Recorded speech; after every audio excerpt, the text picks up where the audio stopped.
আমরা গত 50 বছরের বাংলাদেশের রাজনৈতিক যে কালচার দেখেছি, এটি হলো স্থানীয় নির্বাচন পুরোপুরিভাবে প্রভাবিত হয় জাতীয় নির্বাচন দিয়ে।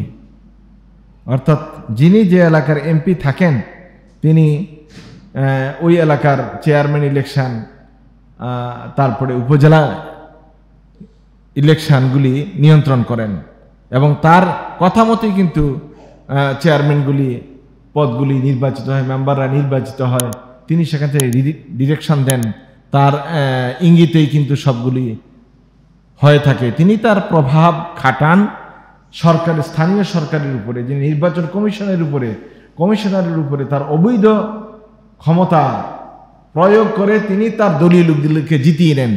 এটি হলো বাংলাদেশের বিগত 50 বছরের রাজনৈতিক অভিজ্ঞতা। যদি স্থানীয় সরকার নির্বাচন পরে হয় এবং জাতীয় নির্বাচন মানে এমপি ইলেকশনটা যদি আগে হয়ে যায়, তো এমপিরা সবসময় চান তার দলের লোক, তার পকেটের লোক যে কোনোভাবে যে তিনি জিতিয়ে আনতে চান স্থানীয় নির্বাচনে। ক্ষেত্র বিশেষে হয়তো পারেন না, আর ক্ষেত্র বিশেষে জোর জবরদস্তি করেন। কিন্তু বিগত 20 বছরের যে রাজনীতি আমরা দেখেছি, সেই রাজনীতিতে কোনোভাবেই কেউ জিতে আসতে পারে নাই।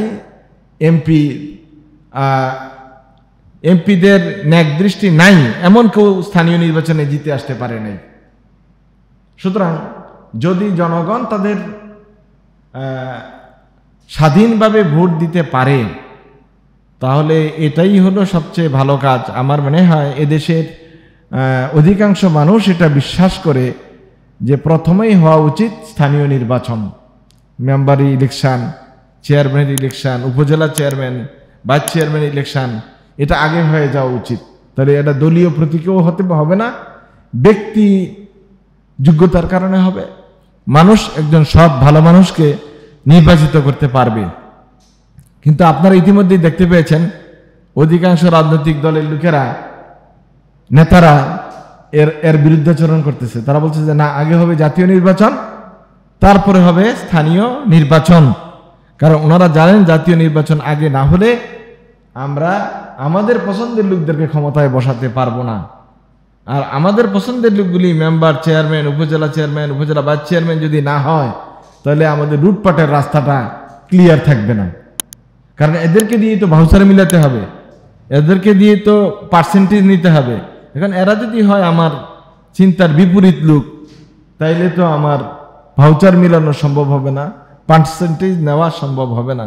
এই চিন্তা থেকেই কিন্তু এদেশের কিছু দুর্নীতিগ্রস্ত রাজনীতিবিদ তারা কিন্তু এই প্রস্তাবটা এজন্যই দিয়েছেন যাতে করে লুটপাটটা করতে সহজ হয়, আপন লোক দ্বারা, নিজের দলীয় লোক দ্বারা, নেতাকর্মী দ্বারা নিজেদের লুটপাটটা ভালোভাবে করা যায়। আরেকটি দিক হলো যারা অধীনস্থ দলীয় লোকজন আছেন তাদেরকে কিছু পকেট ভারী করে দেওয়ার রাস্তাটাও করে দেওয়া গেল। এতে করে কিন্তু ক্ষতিগ্রস্ত হবে জনগণ, সাধারণ মানুষ। সুতরাং আমাদের দেশে বোধহয় অধিকাংশ মানুষ এটাই চায় যে স্থানীয় নির্বাচনটা আগে হোক এবং জাতীয় নির্বাচনটা পরে হোক। কিন্তু যারা নীতি নির্ধারক আছেন তারা কতটুকু মানুষের প্রত্যাশা বাস্তবায়ন করতে পারবেন, এটি হলো অপেক্ষার বিষয়। আল্লাহ তাআলা আমাদেরকে বোঝার তৌফিক দান করুক, আমিন।